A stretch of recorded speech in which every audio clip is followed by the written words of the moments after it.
मित्र हो, तुम्हा सर्वांचं पुन्हा एकदा स्वागत आहे आपल्या प्री अकॅडमी मराठी एज्युकेशन चॅनलमध्ये.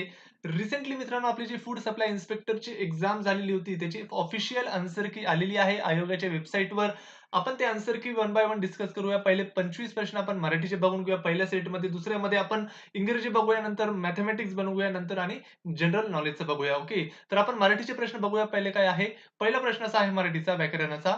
बुडत्याचा पाय खुलात या म्हणीचा समर्पक अर्थ सांगा. असा हा प्रश्न होता. याचं उत्तर आहे बी, अधोगतीला लागून जास्तच खाली जाणे. ह्या म्हणीचा अर्थ मित्रांनो खोल पाण्यात बुडणे असू शकत नाही, जीव वाचविता न येणे हे सुद्धा असू शकत नाही किंवा खोल खड्ड्यात जाणे. आपल्याला आयोगाने कन्फ्यूज केलेलं आहे म्हणजे ऑप्शन आपला बी बरोबर आहे. अधोगतीला लागून जास्तच खाली जाणे. दुसरं आहे खालील म्हण नसलेला पर्याय ओळखा. म्हणजे आपल्याला पर्याय दिलेला आहे ज्याच्यामधून जो म्हण आहे तो नाहीये ते आपल्याला पर्याय ओळखायचा आहे. भीक नको पण कुत्र्यावर म्हण आहे. भीड भिकेची बहीण हे पण म्हण आहे. भीक न घालणे हे म्हण नाहीये. लक्षात ठेवा. भीक न घालणे ही म्हण नाहीये म्हणजे ऑप्शन सी आपला बरोबर आहे. डी आहे भुकेला कोंडा आणि निजलेला धोंडा हेही म्हण आहे म्हणजे ऑप्शन सी आपला बरोबर आहे. भीक न घालणे ही म्हण नाहीये. नेक्स्ट आहे नवकोट नारायण या अलंकारिक शब्दासाठी कोणता योग्य पर्याय आहे? लावालावी करणारा माणूस हे चुकीचं आहे.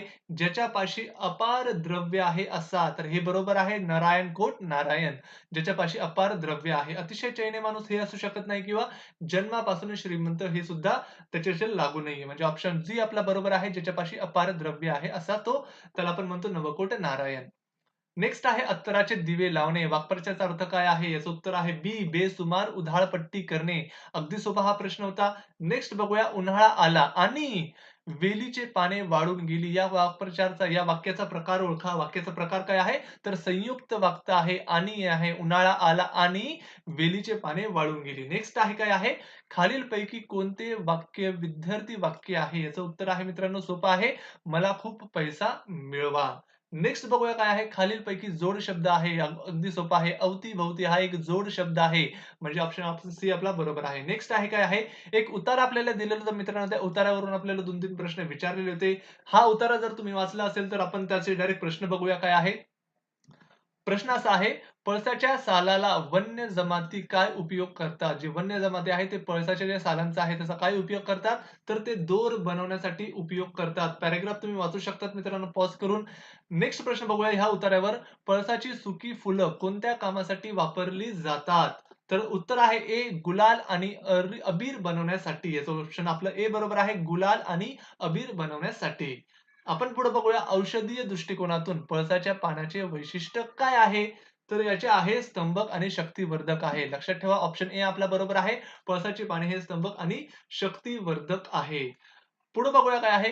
वेगळ्या अर्थाचा वाक्प्रचार खाली दिलेल्या पर्यायातून अचूक ओळखा. ओके. अचूक ओळखायचा बघा आहे वेगळ्या अर्थाचा म्हणजे आपल्याला एकच अर्थाचे वाक्प्रचार दिलेले आहे. परंतु जो वेगळा अर्थ आहे त्याचा तो वाक्प्रचारचा आपल्याला बघायचा आहे. आकाशाची कुऱ्हाड होणे, आभाळ फाटणे, आभाळ कोसळणे. तर हे बरोबर जवळ आहे, परंतु आकाश पातळ एक करणे हे कुठेतरी चुकीचं आहे. अशा पाहता आकाश पातळ एक करणे म्हणजे जोमाने कष्ट करणे. त्याला आपण म्हणतो आकाश पातळ एक करणे. तर आकाशाची कुऱ्हाड होणे, आभाळ फाटणे, कोसळणे हे जवळ-जवळ एकच याचा अर्थ होतो. परंतु आकाश पातळ एक करणे हा जरा वेगळा आहे. म्हणून आपला ऑप्शन डी हा बरोबर आहे. कारण की तो वेगळा आहे, वेगळ्या अर्थाचा. नेक्स्ट बघूया काय आहे? कानावर घालणे या वाक्प्रचाराचा अर्थ काय आहे? सोपा आहे कळविणे. एखाद्याला कळविणे म्हणजे एखाद्याच्या कानावर घालणे या वाक्प्रचाराचा असा आहे कळविणे. ऑप्शन ए आपलं बरोबर आहे. नेक्स्ट आहे राजकन्येचे मुख चंद्रासारखे सुंदर आहे. अलंकार कोणता आहे? हे एक उपमा आहे मित्रांनो. उपमा दिलेली आहे. राजकारणाचे जे मुख आहे ते चंद्रासारखे आहे. चंद्रासारखे, याच्यासारखे, त्याच्यासारखे ते आहे उपमा. तर आपला डी आपला हा बरोबर आहे. कारण की इथं उपमा दिलेली आहे. चंद्रासारखेची उपमा. पुढे बघूया काय आहे? 5 वर्गातील कोणत्याही व्यंजनापुढे अनुनासिक असलेल्या पहिल्या ऐवजी त्याच्याच वर्गातील अनुनासिक होते. हा व्यंजन संधीचा नियम कोणत्या उदाहरणातून स्पष्ट होते? सच्चिद्रित्र, वाङ्मय ऑप्शन आपला बी बरोबर आहे. फणींद्र आणि च्यवन. तर ऑप्शन डी बी आपला बरोबर आहे वाङ्मय.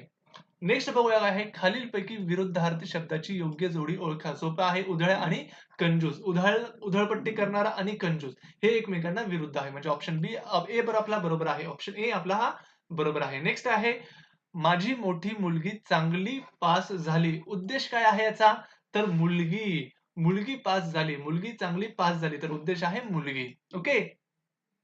नेक्स्ट बघूया अनुभवी माणूस या आशयाची म्हण कोणती आहे? अनुभवी माणूस म्हणजे आपण त्याला काय म्हणतो, की 12 गावाचे पाणी प्यायलेला. सोपा होता अगदी सर्वांनी अटेम्प्ट केलेलं असेल 12 गावाचे पाणी प्यायलेला म्हणजे आपण त्याला म्हणतो एक्सपिरियन्स माणूस, अनुभवी माणूस.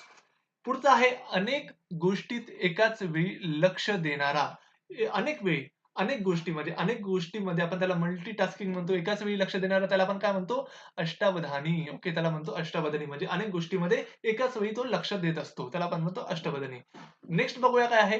खंदा या शब्दाचा पर्यायवाची नसलेला शब्द कोणता आहे?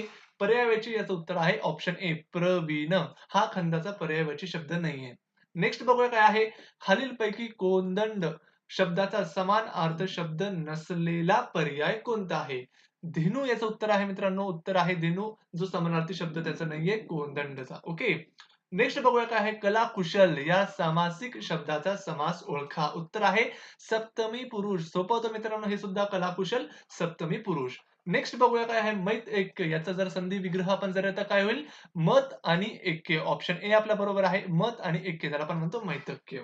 संधी विग्रह आपल्याला सोपा होता हा पण. ती छान गाते या वाक्याचे उदाहरणार्थी वाक्य आपल्याला सांगायचं आहे. म्हणजे ऑप्शन आपला बी बरोबर आहे. किती छान गाते ती आणि एक्सक्लेमेटरी मार्क. किती छान गाते ती आणि ऑप्शन आपला बी बरोबर आहे. सर्वांनी याला अटेम्प्ट केलं असेल. नेक्स्ट बघूया. आजचा पेपर खूप सोपा होता. या वाक्याचे नकारार्थी वाक्य कोणते होणार? तर आजचा पेपर अजिबात अवघड नाही. जर आपण बघितलं मित्रांनो ऑप्शन सी आपला बरोबर आहे. जर आपण सगळे ऑप्शन बघितले, आजचा पेपर फार अवघड नाही. आजचा पेपर खूप अवघड नाही. आणि डी बघूया आजचा पेपर बराचसा अवघड नाही आणि जो जर आपण सी बघितलं तर आजचा पेपर अजिबात अवघड नाही. ओके. याचं उत्तर आहे आपला सी कारण की हा नकारार्थी वाक्य आपल्याला दर्शवितो. तर हे झाले मित्रांनो पार्ट 1 मध्ये मराठीचे 25 प्रश्न. नेक्स्ट व्हिडिओमध्ये आपण पार्ट बी मध्ये इंग्लिशचे आन्सर कीज बघणार आहोत. तुम्ही हा व्हिडिओ नक्कीच बघा. Thank you.